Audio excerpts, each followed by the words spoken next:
Sorry, I know it's a whole lot of... So is there anything about Supergirl that you feel is particularly suited for TV over a different medium?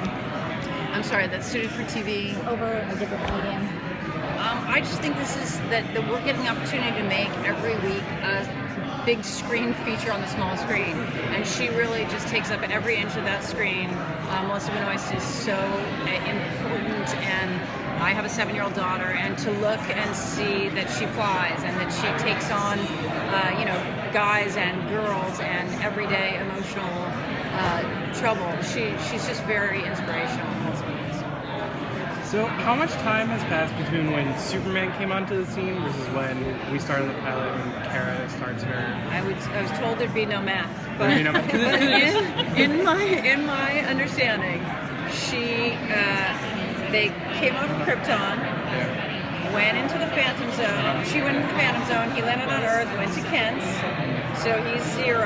She's 24 years in the Phantom Zone. Is anyone else interested in this? Well, because it's like 24 years in the Phantom Zone. She gets dislodged from the Phantom Zone, crashes. She's 12 years old, the same age as when she left, and he's now 24. Right. So he's a grown man. Then when we start in pilot, she's 24. So he's, I mean, Superman's age. You can't get it out of him, but I would say approximately in that range. I just wanted to ask because Jimmy Olsen is photographer, and now he comes to Cat Grant's as art director. And I was like, that seems like a big career jump. So that was where He's been at the Daily Planet for quite some time. I don't know if you guys are familiar. He's won a Pulitzer. Yeah. So I mean, he's certainly entitled to this position. He's worked very hard. And that kind of leads into what I wanted to ask, which is how hard is it for you guys to keep all these details straight and keep all your ducks in a row, per se? It's as difficult as the many amazing writers that come before us in film, TV, and the comic book artists and writers are just tremendous inspiration for us. Talk about translating something this iconic for TV. What's the process like to bring something that everyone comic books and big movies to bring it to the small screen? Well, usually we start with what's Kara's journey? What do we want to see her face emotionally? And then we might find some villain to embody those fears. And then we, bring in her sister or her mother or whoever we can populate it with. James Olsen, Wynn Shot, and really complicate things. And it's just, we're finding this chemistry really interesting to figure out. It's a lot of fun. And we have a tremendous group of, I hope I'm saying this, a tremendous writers' room that we're also proud of. Is there a pressure to tell it in a really strong way because she is a female lead superhero in a world where we're kind of asking for more of that? Is there a pressure that you're putting on yourselves or that you're feeling that we're putting on you? I love that so many people are paying attention to this show and are aware of it. It's so exciting for us. We're so proud of it, and so many people worked so hard to bring this. I mean, the crew just was so inspiring.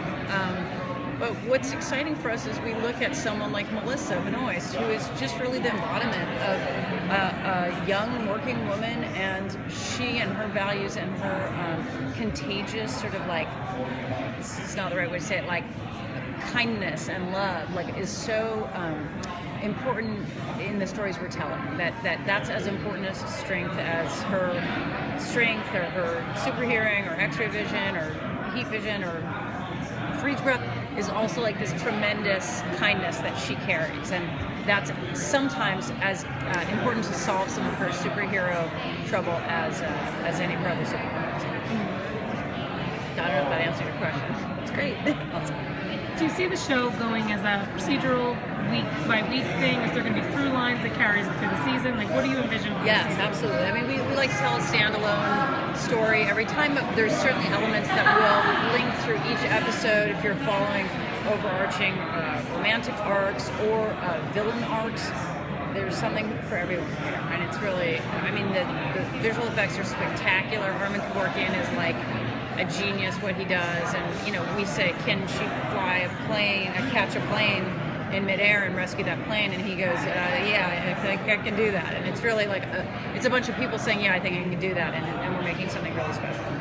With achieving the balance between the serious nature of being a superhero and the implications of that, but with the heart and the humor that the Supergirl universe has always been kind of known for, what kind of challenges come with that, with adding those comedic elements or those touching elements without making them seem too forced in there. Right. Well, it's a balance. I mean, I think we obviously can use humor in those emotional scenes, and when she's fighting bad guys and bad women, it's a little bit more challenging. But what's nice is it's like you take a break from the stakes of those action sequences, and we're always going to come home. And her relationship with her sister, I think, is something we don't have on TV right now. It's really exciting. Kyler Lee is the most talented actor, and her in conjunction with Melissa, it's really interesting television. So we're as proud of that stuff as the visual effects. Well, it seems like after the end of the pilot, like it seems that Carr has a very clear goal in getting all these criminals back. So, going on with the question of, is this going to be a week-to-week thing or an overarching plot for the season? Like, can you talk a little bit more about what your goals are for the character as she navigates this task to accomplish? I think what we get to do in the first season is that she gets to be new in whatever ways she's made her powers dormant to whatever extent, and we see them come out in the pilot, and hopefully over the course of the next few episodes, certainly we'll get to see that she's a little inexperienced at being a superhero. She's not Superman. She doesn't have the history. We referred to the math lesson previously, but she doesn't have all those years of practicing, or of Mom and Pa Kent saying, "You can do it. You can be it. You're him. You got this." So what's interesting is to juxtapose these tremendous powers with some genuine feelings of insecurity as a character. And it's really, in every episode we're going to explore some version of that dynamic. How much do you guys have to work with DC in terms of like approving scripts or like? Oh, they're just our partners in this. They're so helpful to suggesting characters we hadn't thought of, and they have such a. I mean, there's so much stuff. There's 70 years of villains and heroes, and they're just tremendous in giving us ideas on where to go and how far we can go.